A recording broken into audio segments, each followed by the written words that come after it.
अस्सलाम वालेकुम रहमतुल्लाह।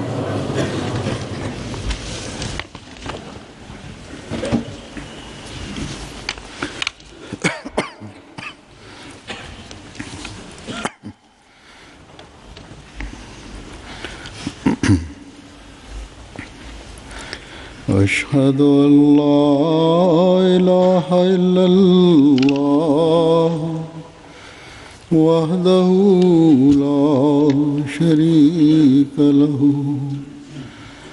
وأشهد أن محمدا عبده ورسوله أما بعد فأعوذ بالله من الشيطان الرجيم بسم الله الرحمن الرحيم الحمد لله رب العالمين الرحمن الرحيم مالك يوم الدين إياك نعبد وإياك نستعين اهدنا الصراط المستقيم صراط الذين أنعمت عليهم غير المغضوب عليهم ولا الضالين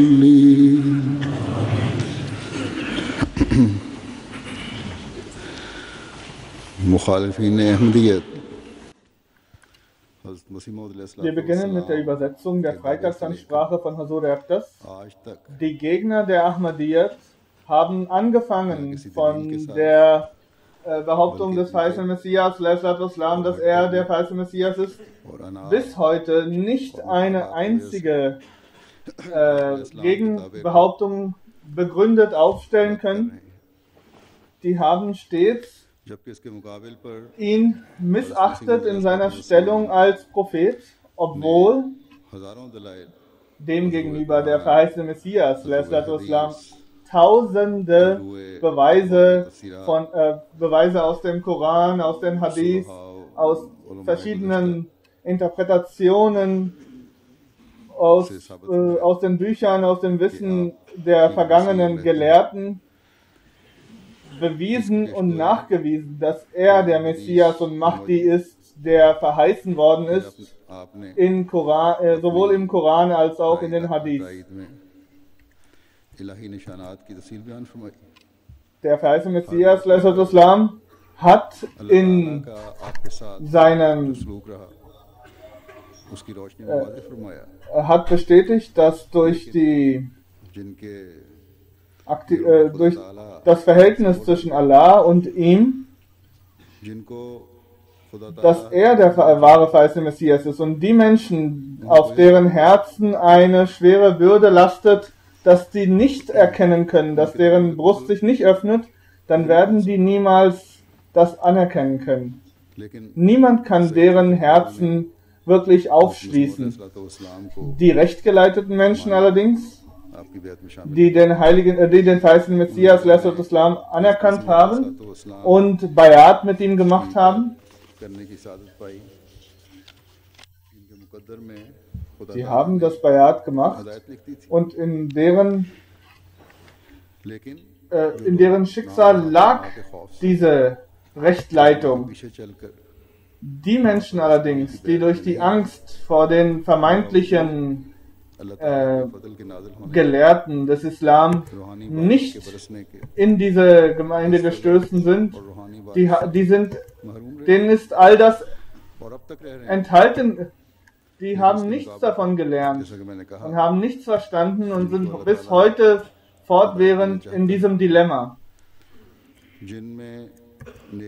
Diejenigen Menschen allerdings, die Allah recht leiten möchte, die Rechtschaffenes tun, die haben sowohl in der Zeit des verheißenen Messias, Islam, aber auch heute ihn erkannt, die wissen, dass dieses Zeitalter es Not tut und dass das Unheil dieses Zeitalters es Not tut und all die Zeichen dieser Zeit erfüllt worden sind. Die Atmosphäre, die Situation in der Welt hat sich verändert und die Furcht vor Allah ist bis zu einem Minimum reduziert. Das geht so weit, sagt Hazrat, dass diese vermeintlichen selbstgenannten Maulvis und deren Handlanger so weit gestoßen sind und so weit gesunken sind in ihren Taten, dass die auf die Ahmadis ihre Tyrannei ausüben und trotz der Rechtsleitung durch den Koran und die Hadithen sich nicht davon abhalten und dann auch noch das alles den sogenannten Qadianis, also den Ahmadis, zuschieben.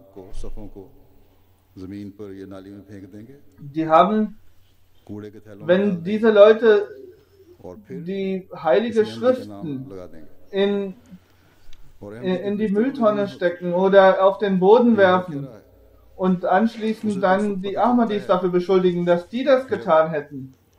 Das ist der Alltag, den sich manche Ahmadis entgegensehen, wo die Polizei dann bei ihnen zu Hause ist, bei den Ahmadis,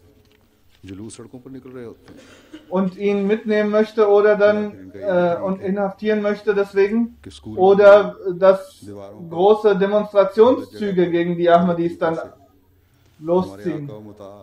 Oder in den Schulen oder an anderen Orten werden gegen den heiligen Propheten Muhammad sallallahu alaihi wasallam, der den höchsten Respekt eines jeden Ahmadis verdient und wo jeder Ahmadi stets bereit ist, sich selbst, seine Kinder und alles, was er hat, zu opfern, um seinen Respekt und seine Größe zu bestätigen. Dann wird allerdings in den Schulen behauptet, dass die Ahmadi-Kinder dies getan hätten. Und diese Kinder werden geschlagen, die werden aus der Schule geworfen und anderes. Und diese unschuldigen Kinder werden vor Gericht gezerrt, weil sie vermeintlich, und so wird das behauptet, weil sie den Respekt, der dem heiligen Propheten Muhammad sallallahu alaihi wasallam gebührt, nicht gerecht geworden sind. Und das ist ein Prozess, wo man nicht in keinem Zusammenhang sich auch durch eine Zahlung sich freikaufen kann.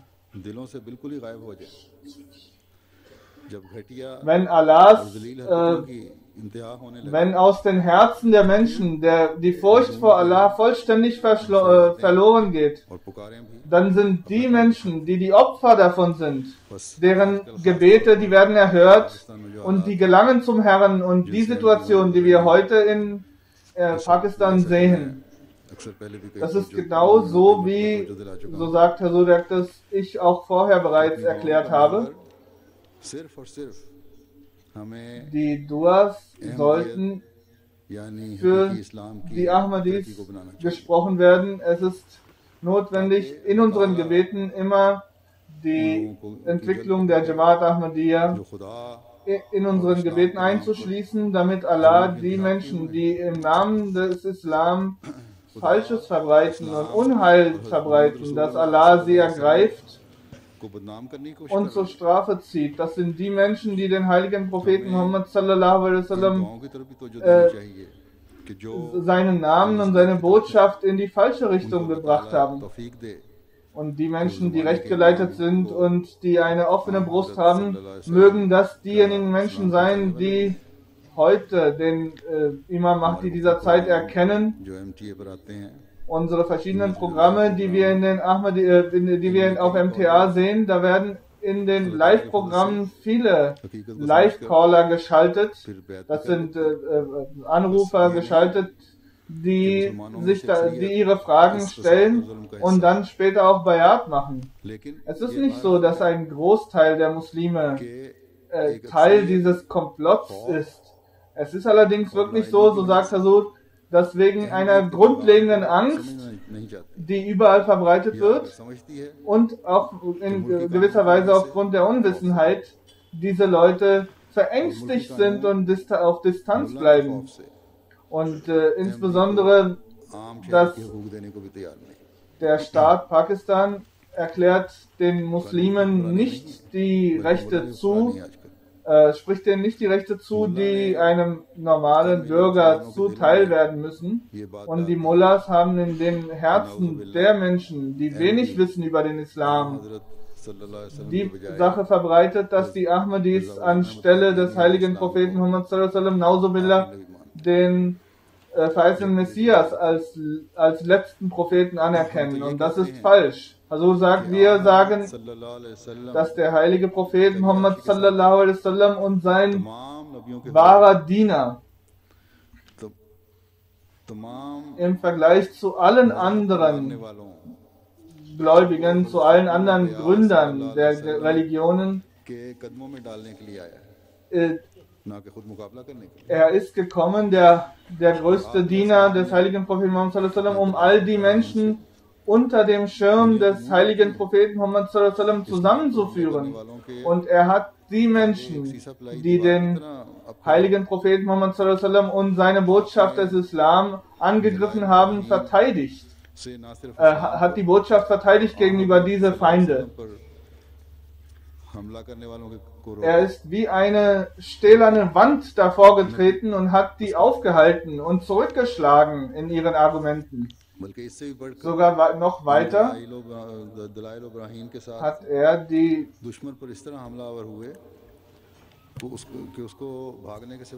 ist er so weit gegangen, dass der Feind keine andere Möglichkeit hatte, außer wegzulaufen davor. Der verheißene Messias hatte ein Ilham. Qul zal haqqu wa zahaq al-batil innal batila kana zahuqa. Und fatabaraka min allama wa ta'allama. Sagt, oh, das Recht ist gekommen und die Lüge ist vergangen und alles Recht ist vom heiligen Propheten Muhammad sallallahu alaihi wasallam. Geheiligt sei der diese Botschaft verbreitet und geheiligt sei auch der, gesegnet sei der diese Botschaft akzeptiert hat. Wenn wir das erklären, nach dieser Erklärung schreibt der verheißene Messias in dem Buch Tariqul Qulub, also die Heiligung der Herzen. All diese Dinge sind durch meine Person, sagt der verheißene Messias, durch meine Person und durch meine Botschaft sind alle Missverständnisse ausgeräumt worden und gegenüber mir hat kein Feind die Möglichkeit, dass er seine Religion für besser erklären kann. Durch meine Hand, so schreibt der verheißene Messias, sind die Zeichen des Himmels zu sehen und von meinen Büchern sind diese Zeichen zu lesen. Seht in der Welt, kann eine andere Religion sein als die Christen, die Sikhs, die Juden, kann irgendeine dieser Gruppe die Wunder des Himmels zeigen? Der verheißene Messias hat erklärt, in der Anwesenheit meiner Botschaft werden alle anderen Botschaften sich auflösen und es wird ein Licht aufgehen, was in keinem anderen Zeitalter bis jetzt aufgegangen ist. Und so sagt, wir sehen heute in unserem Zeitalter, dass die Botschaft des Islam heute durch die Gemeinde des verheißenen Messias verbreitet wird. Durch ein System, durch eine Planung, durch ein Khalifat, sei es in Afrika oder in Europa. Die Arbeit des Tabligh, der Verbreitung des Islam oder der Botschaft des Islam und die Darstellung des wahren Bildes des Islam schafft nur die Jamaat Ahmadiyya in der ganzen Welt. Also sagt, dass als ich der Jamaat gesagt habe, dass die Feinde des Islam heiligen Propheten Muhammad sallallahu alaihi wasallam und den Islam verschiedene Beleidigungen oder Bezichtigungen tätigen, अल्लाह ताला के फजल sagt से Hazur, habe ich die Gemeinde aufgefordert, überall दुनिया से हर जगह Koranausstellungen zu organisieren. Hazur sagt, von allen Seiten, die wurden jetzt in der ganzen Welt, in verschiedenen Ländern durchgeführt, लोग ये alle, वाले देख के गए von überall wird erklärt, और जो इस्लाम dass जो das, कुरान was करीम और die जो इस्लाम Botschaft des Koran ist und der Islam, den ihr hier verbreitet, das ist ein so schöner Islam, dass wir uns darüber wundern, warum konnten wir denn dem gegenüber feindselig sein? सामने तो ये खूबसूरत पहलू इस्लाम Und को sie कभी sagen, diesen Blickwinkel, diesen Betrachtungswinkel hatten wir noch nie eingeschlagen und wir konnten noch nie sehen, was der Islam wirklich, was dem Islam wirklich inhärent ist. Quran करीम और दूसरा इस्लाम Diese Menschen nehmen Korans und verschiedene andere Literatur mit und die Besucher dieser Ausstellungen sind Akademiker, das sind auch Akademiker aus muslimischen Reihen, auch Christen, auch andere Mitglieder anderer Religionen. Und ohne Ausnahme haben alle von diesen Leuten bestätigt, dass es eine großartige Aufgabe ist, die ihr hier durchführt. Aber leider, so muss man sagen, unglücklicherweise gibt es auch die Mullahs, die das इस्लाम की stoppen möchten, die nicht bereit sind, dass die Botschaft des Islam verbreitet wird. Hazur sagt, ich habe schon bereits vorher erwähnt, dass in Delhi in einer großen Halle हाल में in Indien, जो हुकूमत से in einer Halle, als wir eine Koranausstellung durchgeführt haben, अपने da haben die Mullahs einige ihrer Handlanger zusammengesammelt und haben जो 3 दिनों so की लगनी थी so lautstark dagegen protestiert, dass die Ausstellung, die für 3 Tage geplant war, nach 2 Tagen abgebaut werden musste. भरपूर असर कायम Allerdings sind diese 2 Tage auch einschlägig gewesen in ihren Reaktionen. Sahib हैं जिनका Ein Gelehrter ist daraufhin, der dort वो कादियान आए mitgewirkt hat, फिर बताया कि मैं पहली ist nach Qadian gekommen सफर करके आया und hatte den Wunsch geäußert, zu sehen, wer diese Menschen sind, और इस्लाम die den Islam und den Koran करने वाले so hochschätzen und heiligen. Er war sehr beeindruckt von Qadian. Er hat, ये भी बड़े अफसोस so sagt, nee, er hat gesagt, dass, कि यहाँ यूके में एक शहर also sagt das allerdings auch in England, als wir in den vergangenen Tagen eine Ausstellung durchführen wollten, es aufgrund von police ने वहाँ हमारी Protesten von anderen muslimischen Gruppierungen, von Mullahs und so weiter, die Polizei uns untersagte, dort diese से रद्द कर देना चाहिए Ausstellung durchzuführen, die lokale Gemeinde, und या मुकामी die haben जमात की diese Aufforderung der Autoritäten anerkannt und haben diese Ausstellung gestoppt. Wenn in diesen Ländern, wo wir alle Freiheiten genießen und wo die Regierung auch sagt, dass wir ऐलान किया hier, wenn wir hier die Situation को चढ़ा लिया haben, dass wir uns zu den Opfern der Mullah-Lehre machen, dann werden wir noch größere Schwierigkeiten in Zukunft sehen. Babar करवानी चाहिए Also sagt, es ist notwendig, dass wir dies der Autorität, der Regierung, der Bezirksverwaltung mitteilen und mit denen das diskutieren. फायदा क्या होगा Manche sagen, wir sollen das im Stillen tun.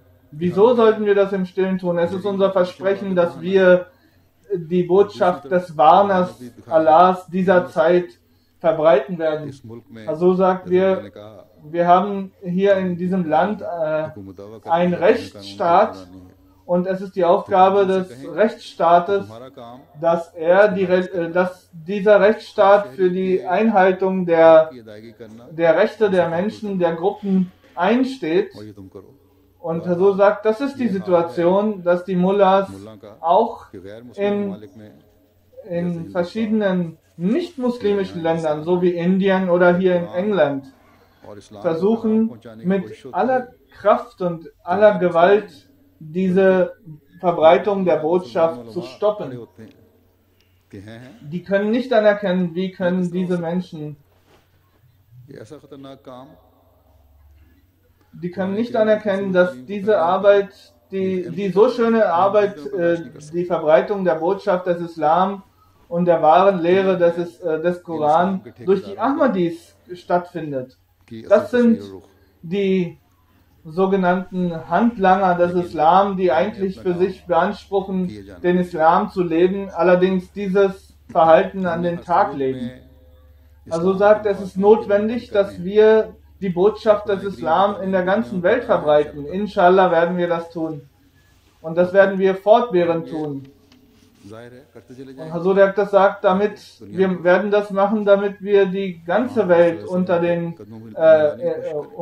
dem Schirm des heiligen Propheten Muhammad sallallahu alaihi wasallam vereinen.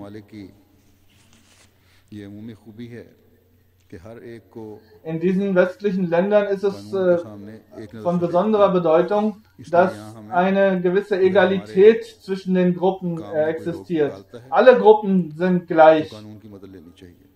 Also sagte, ich möchte auch ein Beispiel dieses Rechtsstaates hier erklären. Als ich vor wenigen Wochen, sagte so, in der Europatour war, habe ich auf der Rückfahrt in Holland eine Freitagsansprache gehalten und dann ist Herr Gerd Wilders, habe den Herrn Gerd Wilders eine Botschaft durch die Khutbah überreicht, dass sein Verhalten dem Islam gegenüber, diese Feindschaft, diese grundlegende Feindschaft dem Islam und dem heiligen Propheten Muhammad sallallahu alaihi wasallam gegenüber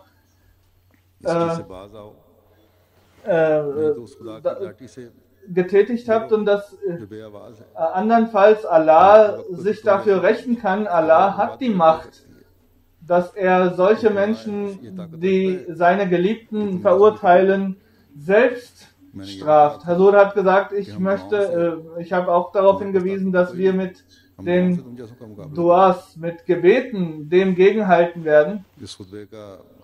Also sagt, daraufhin ist die Presseabteilung von unserer Gemeinde, die rausgeht, da stand nicht drin in der Presseerklärung, der Satz stand nicht drin, dass wir keine weltlichen Waffen besitzen. Aber wir werden das Gebet nutzen. Mögen die Menschen, die so sind wie ihr, die ihr dem Islam so feindselig gegenübersteht, untergehen. Und unser Kampf ist nur auf Grundlage von Argumentation oder den Gebeten. Diese Pressemitteilung, der Herr Gerd Wilders, ihm ist diese zugestellt worden und er hat seinen Minister daraufhin angefragt. Als die Leute in die Pressesitzung gekommen sind, wurde dann daraufhin auch gesagt, die Gemeindemitglieder schienen auch sich unsicher zu sein.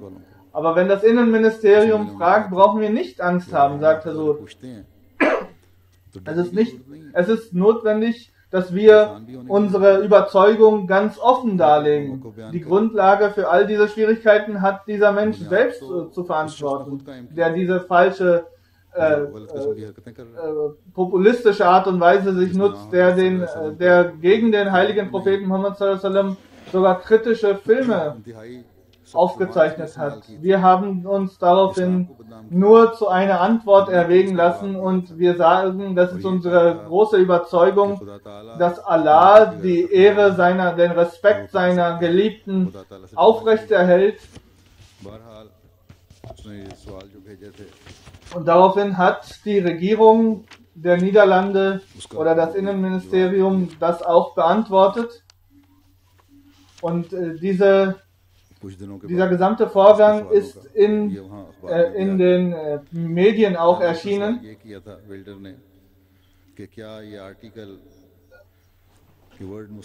Und die Warnung eines weltweiten muslimischen Führers an Geert Wilders war das zulässig? Das war eine Frage. Und es wurde von den Ministerien gesagt, ja, wir kennen das ist erlaubt.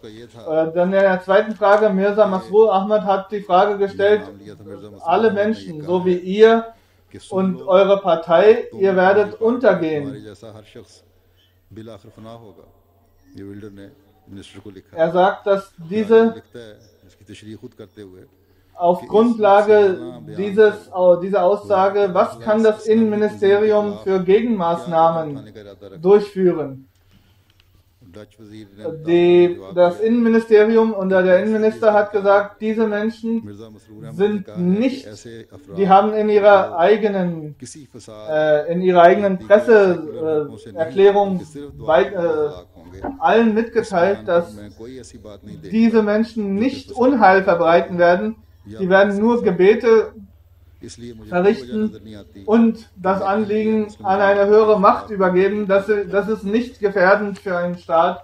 Und daraufhin gibt es auch keine Belange für die Jamaat. Es wird niemand dafür zur Verantwortung gezogen werden müssen. In der dritten Frage wurde auch die Frage der Rolle der Jamaat Ahmadiyya gestellt in der Welt und das Innenministerium hat daraufhin bestätigt, dass die Ahmadiyya Muslim Jamaat ein Teil des Weltverbandes des Islam ist und die als solche anerkannt wird von der Regierung in den Niederlanden. Es ist jetzt bekannt geworden, dass der Herr Geert Wilders sich darum bemüht, über die Jamaat Ahmadiyya nachzuforschen, um daraufhin Kritikpunkte zu finden. Aber Hazur hat gesagt, egal wie sehr sich diese Leute bemühen, die werden bei uns nichts finden. Der Imam dieser Zeit hat uns dazu aufgefordert, die Botschaft des Islam in alle Ecken der Welt zu verbreiten und die Mäuler, den Mund der Feinde zu stoppen. Und jeder Ahmadi ist tätig in dieser Arbeit. Und Hazur sagt, und dort an der Stelle, wo der Islam von Feinden angegriffen wird, wo wir das sehen, dann ist es der Ahmadi, der dort eine sinnvolle Antwort auf Grundlage von Argumenten gibt und den Menschen diese Aufklärung, die dabei notwendig ist, zuteil werden lässt. Also sagt, deswegen ist jeder Ahmadi ohne jede Minderwertigkeitskomplexe in der Lage, auch großen Leadern, großen Führern von Nationen in der Lage, denen gegenüber die wahre Botschaft des Islam zu übermitteln. Viele Leute besuchen diese Menschen, die Führer von einzelnen Ländern sind und Macht haben. Aber die gehen dorthin und geben sich auch als Interessenten für verschiedene andere weltliche Projekte aus. Die haben die Notwendigkeit, sich selbst in den Mittelpunkt zu bringen. So sagt, wir haben jetzt eine Situation auch in Italien, dass wir eventuell eine Situation schaffen können, dass die Mitglieder der Jamaat auch den Papst bei der Papst eine Audienz haben werden. Also hat gesagt, daraufhin wurde von Amir Sahib auch gefragt, haben wir die Möglichkeit, den Papst daraufhin anzusprechen, eine Botschaft von Ihnen zu übermitteln, O Hazur? Hazur hat gesagt, er hat jetzt eine Botschaft für den Papst geschrieben, diese ist kopiert worden. Und als sie dort hingegangen sind, haben sie es dem Papst und den großen Bischöfen und Angestellten der Stadt Vatikan übermittelt, haben denen ein Exemplar des Koran übermittelt. Und Hazur sagt, ich möchte einen kurzen Teil der Botschaft, des Berichts vorlesen.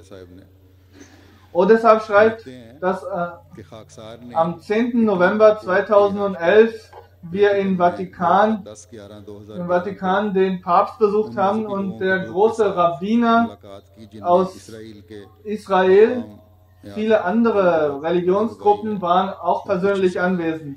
Odesab sagt, er selbst hat dem Papst das Schreiben von Hazur Akhtas übermittelt.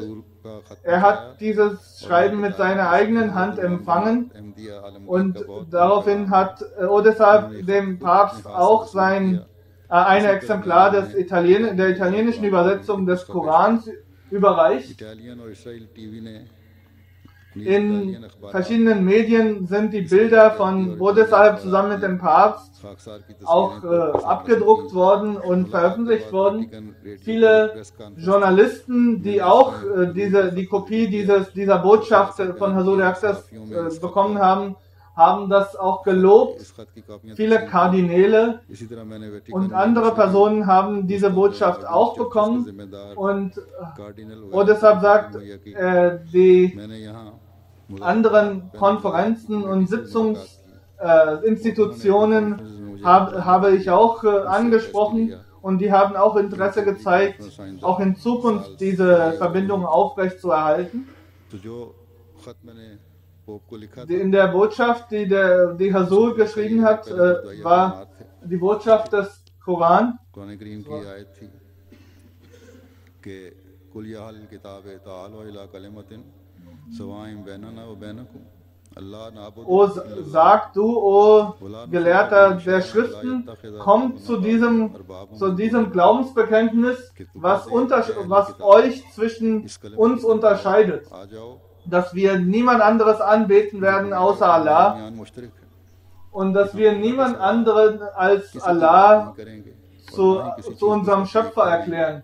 और हम में से कोई किसी दूसरे Also sagt, ich habe diesen Vers genommen und erklärt, dass heute die Auffassung in der Welt ist, dass der Islam कि आजकल इस्लाम kritikwürdig sei. दुनिया की नजर में है कि और उसकी तालीम Also sagt, natürlich ist das deswegen, weil viele Muslime nicht in der Lage sind, ihren Glauben richtig zu praktizieren. की वजह से ही है Und wegen der falschen Praxis haben sich die Gelehrten und die Akademiker abgewandt और इस गलत अमल की वजह से und पढ़े लिखे लोग haben angefangen, den heiligen Propheten Muhammad sallallahu alaihi wasallam und den Islam als solches zu kritisieren.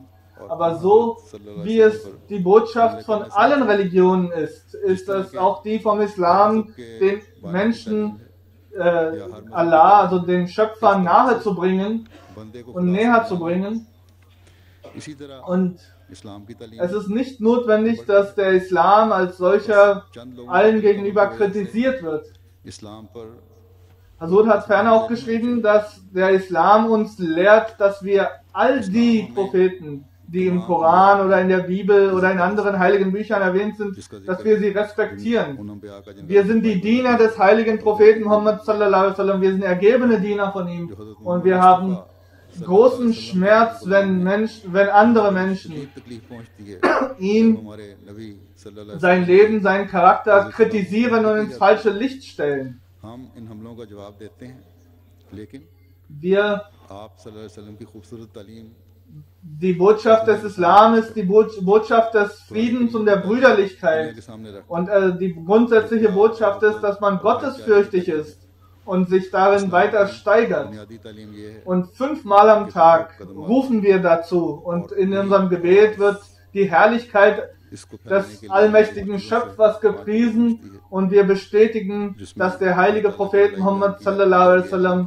der Prophet Allahs ist. रसूलुल्लाह सल्लल्लाहु अलैहि वसल्लम अल्लाह ताला के रसूल हैं फिर आगे मैंने Hazur hat gesagt, कि आजकल दुनिया के अमन viele Leute nutzen heute die Meinungsfreiheit und die Gedankenfreiheit falsch aus की आड़ में und spielen mit den Gemütern und den Gefühlen mancher einer Gruppen, indem sie sich आजकल दुनिया में dagegen stellen. Es ist notwendig, dass wir heute unsere kleinen Konflikte beilegen. Wenn wir diese nicht beilegen, dann kann es zu einem größeren Konflikt kommen. Und dieser Konflikt kann sich zu einem weltweiten Krieg ausweiten, sagt er so. Die Menschen sind und kann große, verheerende Folgen haben für alle. Es ist notwendig, dass wir heute die Menschen dazu aufrufen, von diesem Abgrund sich zu entfernen. Alle religiösen Führer sind dazu aufgerufen, gemeinsam die Menschen dazu aufzurufen, sich von diesen Entwicklungen zu distanzieren und ihre Gefolgschaft davor zu bewahren, dass sie sich gegenseitig in Konflikten üben. Also hat Werner auch gesagt, es ist notwendig, dass sie auch als Papst mit einer großen Gefolgschaft auch die Menschen dazu aufrufen, Allah wiederzufinden, dass die Menschlichkeit wiedergefunden wird, dass die Religionen mehr erkannt und respektiert werden und dass mehr denn je die Menschen in der Lage versetzt werden, Allah zu erkennen und ihm zu huldigen. Außer Ode Sahib waren auch andere muslimische Führer und Vertreter anwesend, aber kein anderer außer Ode Sahib hatte die Möglichkeit, eine Botschaft an den Papst zu richten, und das war die Botschaft des Warners dieser Zeit und eines Dieners dieses Warners. Wir haben uns mit dem verheißenen Messias verbunden, um den Islam bis heute in der neueren Zeit die Erfolge zu zeigen. Und die Menschen, die nicht in Bosheit verfallen sind, können bestätigen, dass die Arbeit und die Leistung des verheißenen Messias umfassend ist und dass er seine Ziele erreicht hat. Es war ein Gerichtsverfahren gegen den verheißenen Messias von Henry Martin Clark eingeleitet worden. Das ist ein sehr berühmtes Gerichtsverfahren. Eigentlich wollte er sich dafür rächen, dass der verheißene Messias in einem Gebetsduell den Christen gegenüberstand, wo die Christen sich zurückfallen lassen mussten. Und dieses Gerichtsverfahren hat der Martin Clark eingeleitet und hat behauptet, dass der verheißene Messias Nauzubillah an einem Mordkomplott beteiligt gewesen sein soll. Und daraufhin hat der verheißene Messias wurde der verheißene Messias durch den Captain Douglas freigesprochen. Das war ein großer Richter, und der Dr. Henry Martin Clark hat daraufhin seinen Respekt verloren, und der verheißene Messias hatte die Möglichkeit bekommen, durch den Captain Douglas gegen ihn ein Gegengerichtsverfahren einzuleiten. Asif Sahib von dem MTA-Team hat jetzt Kontakt zu dem Urenkel von Dr. Martin Clark aufgebaut, und er wollte Hazur treffen, aber die Dinge, die er uns gegenüber genannt hat, sind ein Zeichen der Wahrhaftigkeit des verheißenen Messias. Und auch heute zeigt Allah die Wahrhaftigkeit des verheißenen Messias.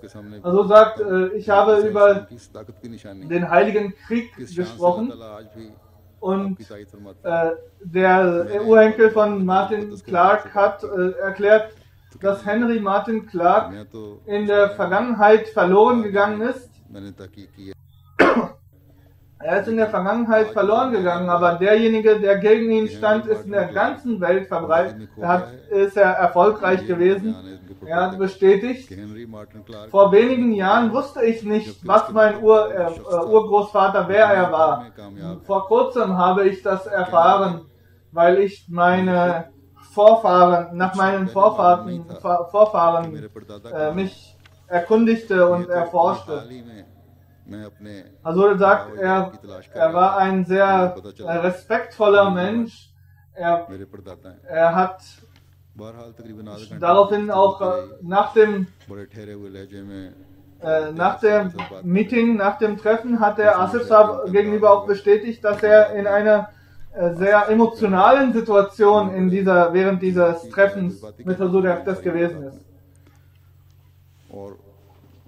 Und der Martin Clark war erbost darüber, was mit der Christenheit passiert geworden ist, obwohl es allen offengelegt worden ist, dass der Islam gewonnen hatte. Aber er hat bis zum Schluss nur den Slogan verbreitet, nein, der christliche Glaube hätte gewonnen. Und Huzur, der verheißene Messias, hat gesagt, okay, im Gebetsduell werden wir uns duellieren, und es sind dann eine längere Diskussion. Allah hat heute wahrhaftig ein Zeichen gezeigt, und er hat auch heute ein Zeichen gezeigt. Während der Diskussion ist das gekommen. Asif Saab wird daraufhin auch einen ausführlichen Bericht verfassen. Und die Wahrhaftigkeit des verheißenen Messias können wir heute durch den Mund der Nachfahren dieser Feinde des verheißenen Messias hören. Wenn sie das nicht verstehen, sollen die Feinde der Ahmadiyyat auch heute sehen. Der verheißene Messias hat gesagt, wenn jemand mich ablehnt, dann ist es die Ablehnung dem heiligen Propheten Muhammad sallallahu alaihi wasallam gegenüber und Allah selbst gegenüber. Derjenige, der mich ablehnt, der erklärt Allah für einen Lügner, Nauzubillah, wenn er denn sieht, dass innen und außen Unheil verbreitet wird und Allah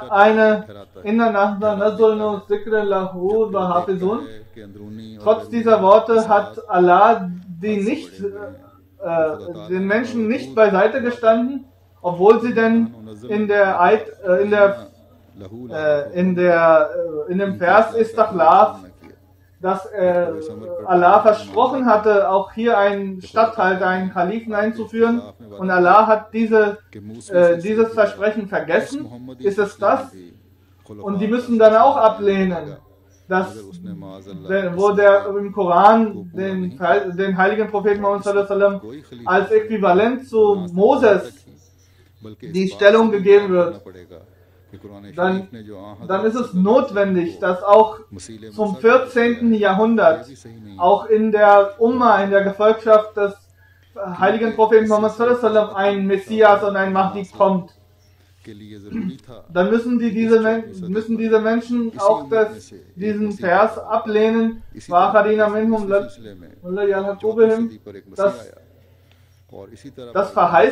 das uns verheißen hat, dass unsere Herzen gereinigt werden. Nicht nur so weit, die müssen den Koran ablehnen, von Anfang bis zum Ende. Es ist nicht einfach, mich abzulehnen. Der verheißene Messias erklärt, die Wahrheit ist, dass derjenige, der sich von mir distanziert, egal ob er es von seiner Zunge tut oder nicht, von seinen Taten, lehnt er den Koran vollständig ab und distanziert sich von Allah.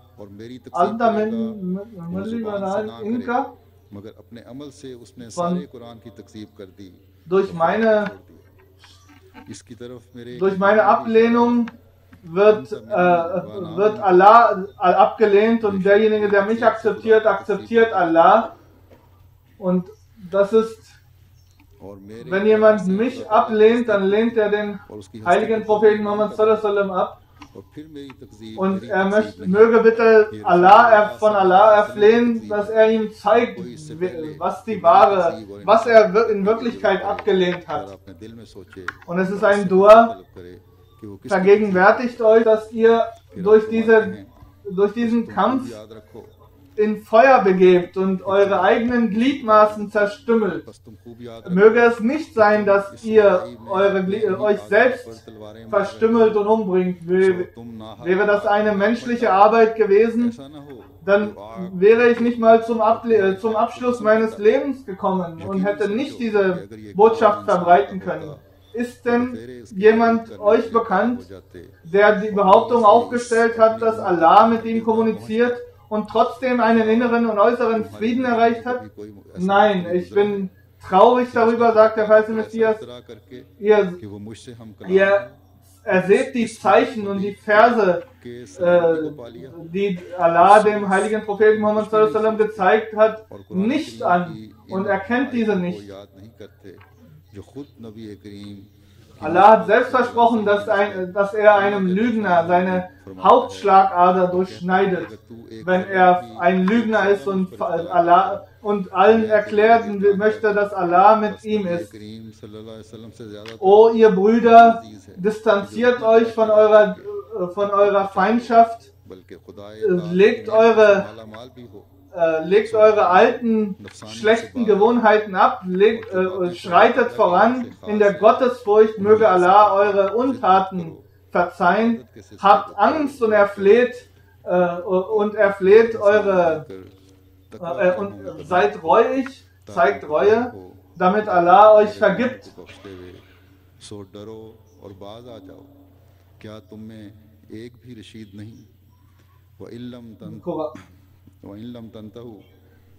Im Koranvers, wenn ihr euch nicht davon distanziert, dann wird Allah seine Hilfe zeigen. Er wird seinen Menschen, seinem Mann oder seinen Geliebten helfen und ihr könnt ihm nichts gegenüberstellen. Möge Allah es veranlassen, dass die Feinde des verheißenen Messias sich diese Botschaft vergegenwärtigen können und sich davon distanzieren. Möge Allah alle Ahmadis vor allen möglichen Unheil in der Welt verschonen. Und möge Allah uns ermöglichen, dass wir mehr und mehr uns zuwenden könnten und unsere Gebete an ihn richten können. Also sagt, ich werde jetzt auch einige Totengebete hier verrichten. Als erstes eine Dame aus Chubara Aliyah in Pakistan haben Unbekannte eine Ahmadi-Familie angerichtet. Das ist eine Märtyrerin. Ihr Haus ist unmittelbar neben dem Murabbi-Haus und die haben in Zusammenarbeit mit der Jamaat dieses Grundstück gekauft und haben dort ihr Haus aufgebaut, ihre Existenz aufgebaut. Früher auch schon haben viele Feinde sie angegriffen, aber die waren zu dem Zeitpunkt nicht erfolgreich gewesen. Am 5. Dezember allerdings haben die Feinde versucht, die Attentäter versucht, auf ihr Grundstück zu gelangen.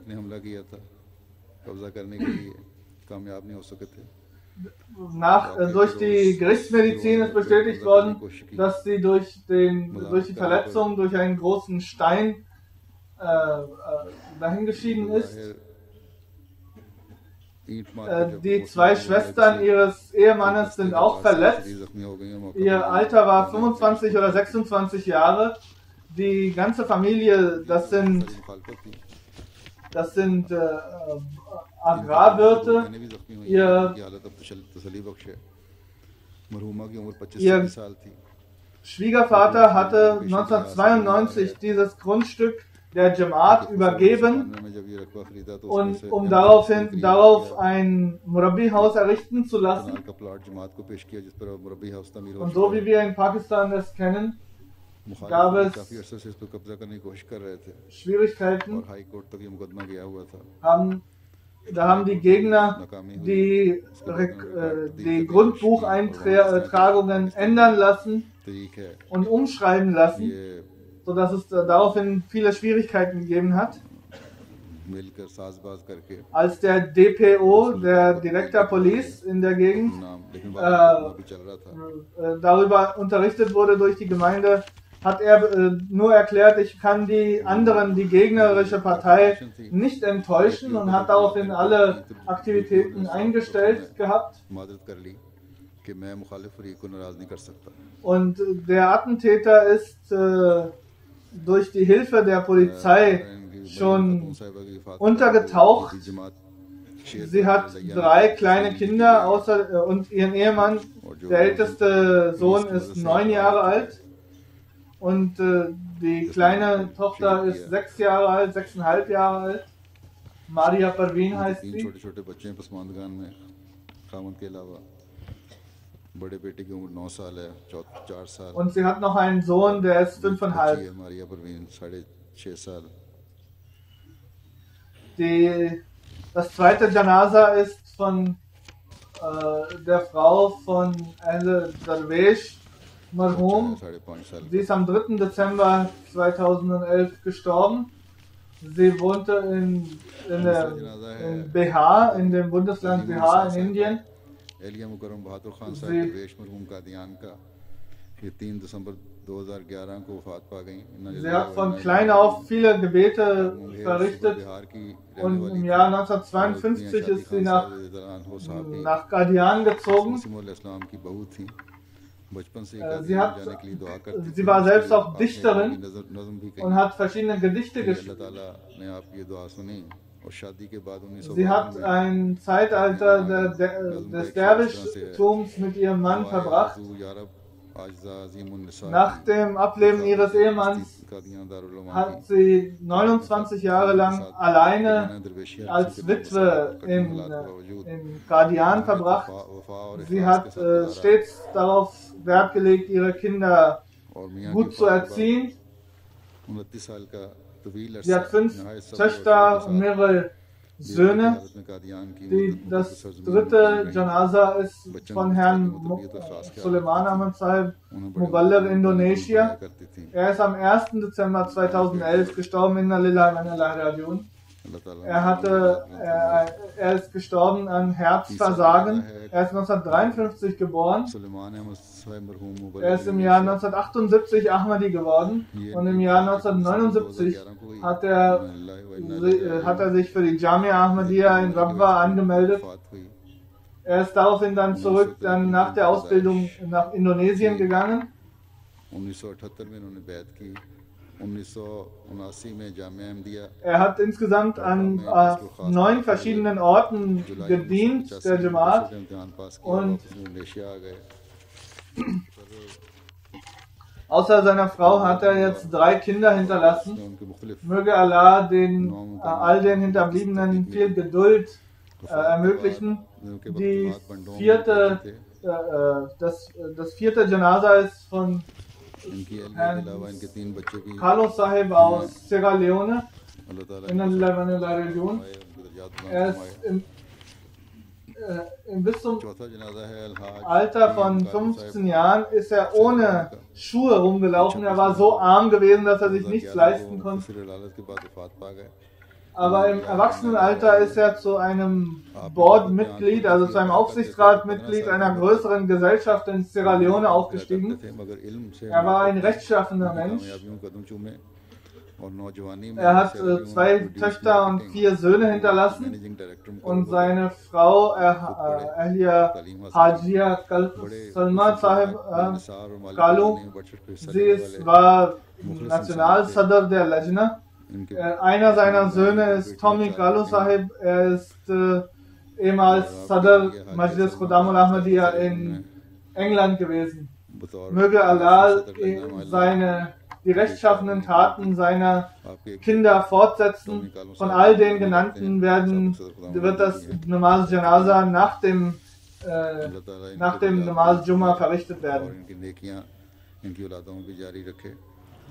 सबका नमाज जनाजा इंशाल्लाह नमाज के बाद अदा होगी